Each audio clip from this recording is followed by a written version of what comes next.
Alright, beautiful. We're back in the bed. No microphones, just like the old days. I'm feeling a little nostalgic. There's a hole in the wall here. It's just off screen, thank goodness. Back in the black polo. Oh, I should wear my robe.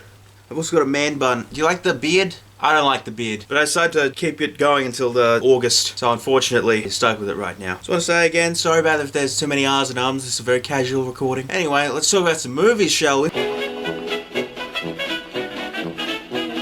I really love Questlove's last documentary, which was the Oscar that Chris Rock was announcing when Will Smith slapped him. This was really good. I enjoyed it quite a lot. I enjoy music documentaries because I'm not entirely privy to that world. I'm not music savvy. I found a lot of interesting beats, especially like how he managed the drum machines. And I really love Jimmy Jam and Terry Lewis's story about how Thank You turned into Rhythm Nation. That's like one of my favorite bits of anything this year. Documentaries kind of get a hard rap. This one especially has a lot of talking head segments where they just film people sitting down and talking. The thing is, that really is just a good way of getting information, just interviews. I don't know, the documentary format is inherently a little constricting, so I have no problem with the talking heads, and I thought the editing was more than just like cheap tricks. I think it's actually about building more atmosphere and making this whole scene more exciting, and I enjoyed that quite a bit. I guess Questlove's doing an Aristocats movie, live action. I don't know, sure, why not? I watched this the day before Sly Stone died, and the whole time I didn't know he was still alive. So I was watching it and I thought he was dead, and they talk about him kind of like he's dead. And then at the end they're just like, yeah, I was talking to Sly the other day and he's great. And I was like, what the fuck? He's still alive? That's crazy. And then he died the next day. So I think I might have killed Sly Stone, unfortunately. Sorry about that, everyone. Mickey 17, this was my most anticipated movie of this year, and also the biggest disappointment of this year. It's by far Bong Joon-ho's worst movie. I love The Host and Snowpiercer and Parasite, those are my top three, and Mother as well is great, and this is...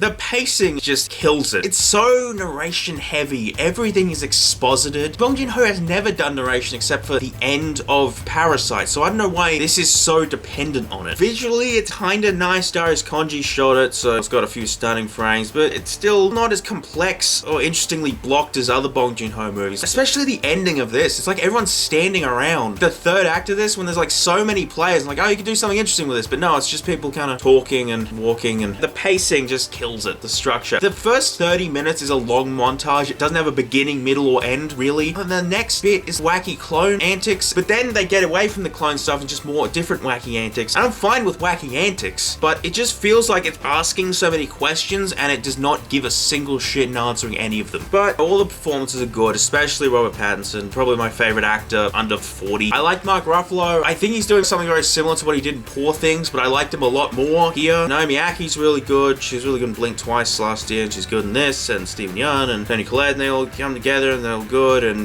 there are still some funny jokes. There's some parts that I laughed at. It's not completely unfunny, but it's a massive disappointment for Bong Joon-ho, who's up to this point been one of the best filmmakers ever, really. And there's something that kind of smells of like studio interference. But if he got to make the movie he wanted to make, then good on him. I just didn't particularly like it that much.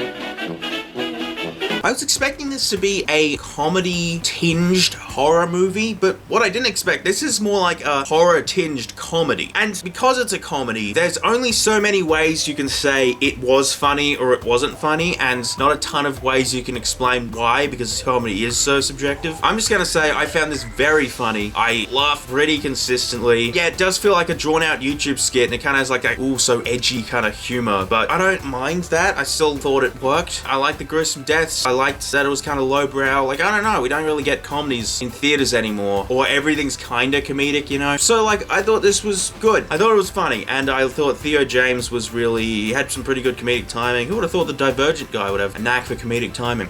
Not me. Fine little cameos and supporting cast, all that. Just found it consistently funny. Interesting look as well. Like, it looks like a modern horror movie, and it's very, like, sodium vapor tinged, very orange. Maybe I'd like to see it more visually heightened, because there are some visually heightened moments. But also, having bits that are so normal makes the joke play a bit better. I don't know, well, it's just kind of an interesting mix of, like, Dutch angles and sort of odd visual effects, and then anachronistic production elements with, like, that modern large format, shallow depth of field, faux naturalistic lighting, like, everything's kind of motivated and a little dingy, and I enjoyed it quite a bit. I thought it was funny, sue me.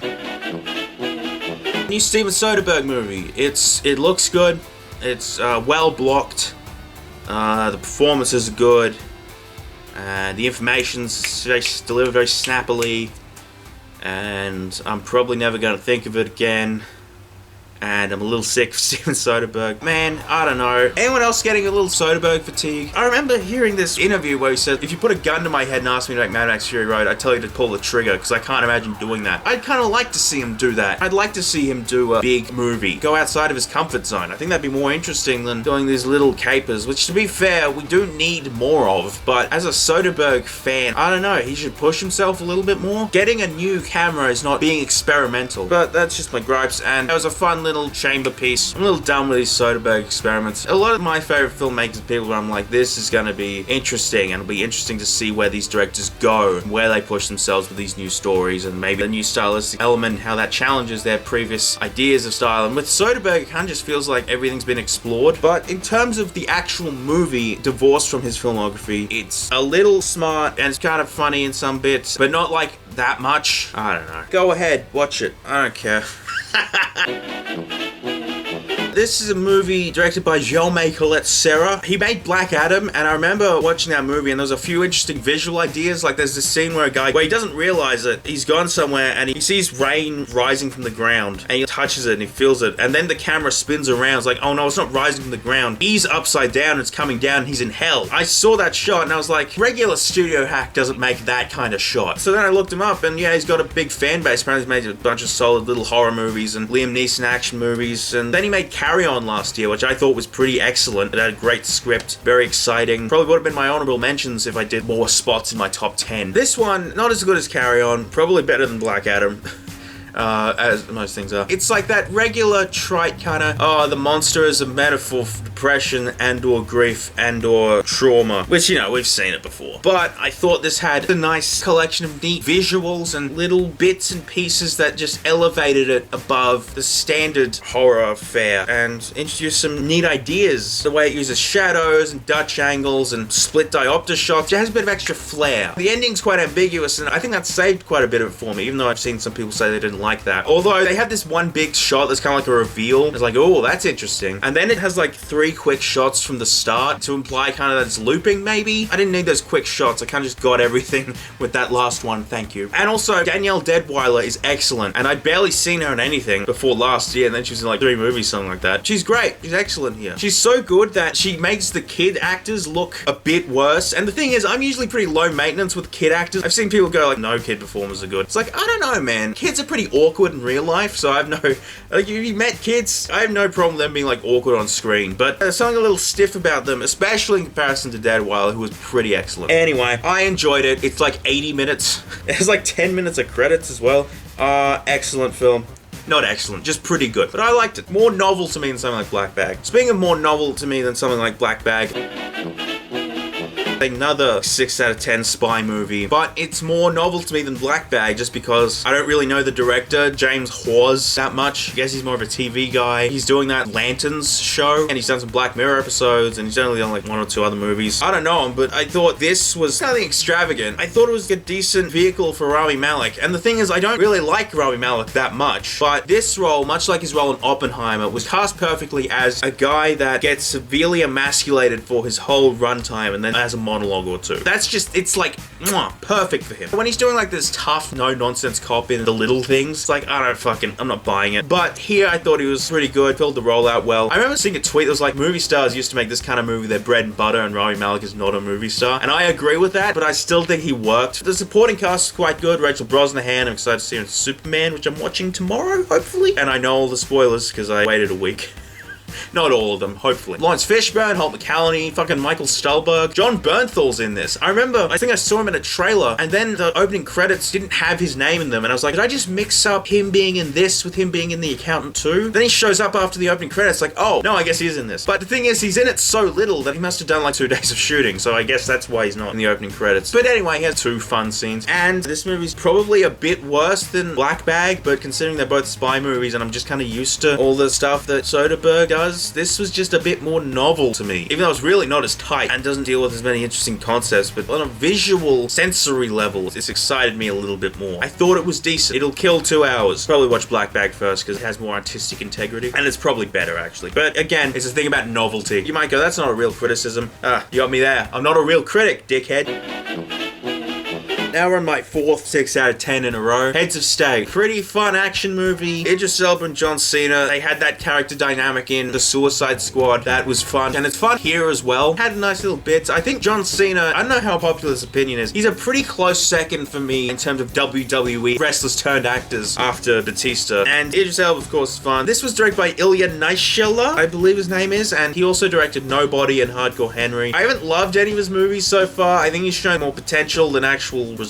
But again, he does show potential. There's some faux Jackie Chan kind of physical comedy, especially when they're fighting those guys off to get to the car in the first, I don't know, half hour or something. There's some fun little beats in there, even though it could have been really tightened up. And there's a fun cameo by Jack Quaid, who's fun. I like him. I did not see Novocaine, unfortunately. Kind of looked a bit Deadpool-y, didn't it? This is a bit Deadpool-y, but yeah, it was fun popcorn movie. Visually, it's a bit bland. They go through a lot of different locations, and some of the location work looks quite nice, but especially the ending. It takes place in this grand white palace, and it just looks a bit bland. There's also some needle drops that are just way too overused. Like, they do, what? Sabotage. Oh, he's still using fucking Sabotage again? It's 2025. Good song. They're all good songs. I've heard them before in movies. Jeez Louise. And it's funny, you can tell that this is written by Americans because the British are seen as honorable, nice people. I've done 4 movies I thought were just fine. I'm gonna end part 1 on a movie that I really loved, and it's probably my favorite or second favorite of the year, maybe. Or third or fourth. No, probably favorite. I don't know. Sinners, a fucking cultural phenomenon that deserves to be. I can imagine myself being more annoyed that it spends so much time just in that juke joint and with that same lighting. Plus, with the Panavision Super 65, Super 70, whatever, the cameras are so heavy that a lot of the time they can't move around as much. But I can imagine myself being more annoyed with how saddled down this is to that one just kind of brown-orange look for a lot of it. But generally it had some nice bits to interrupt it or to break up the flow, like they'd go outside for a bit and they had a beautiful moonlight photography and lighting, and all the performances are just so magnetic and brilliant that it just felt fitting and it felt like a really great atmosphere. And I loved the vampire stuff as much as I loved the drama pre-vampire stuff. All the action was fun. Jack O'Connell was great as the villain and everyone was great. Miles Keaton? Fuck, dude, he's good. He's got a future, I hope. And the ending is really great. People have been kind of back and forth about whether or not it should have been post-credits. I think it's fine. I don't mind. A lot of people are like, it definitively shouldn't have been, or it had to be. Everyone else who thinks it is an idiot. And I think it's fine. I don't mind it. I see why not. But it's cool we got to see Buddy Guy do some performing, and the ending is just really great, and the costumes are excellent. The hype is real. I don't think it's like 10 out of 10 perfect masterpiece, cultural game changer like a lot of people thought, but I thought the hype was mostly real and was excellent. And the fact that this and Nope are the 2 highest grossing original movies of the decade really speaks to how much you can do with black horror and how many opportunities there are, and I hope to see a lot more of it. Okay, that's the end of part 1. Next time, I'm going to talk about my next favorite movie of the year. 3 guesses to what it is. Or who knows, maybe I'll get to talk about Superman as well, but I also want to talk about other things. Sorry that this one was mostly the movies I thought were mid. Next time, I'll hopefully talk about some movies I really enjoyed, including one that I said I'll give you 3 guesses about. I'm just saying the same thing right now. I'm going in circles, baby. Alright, see you next time.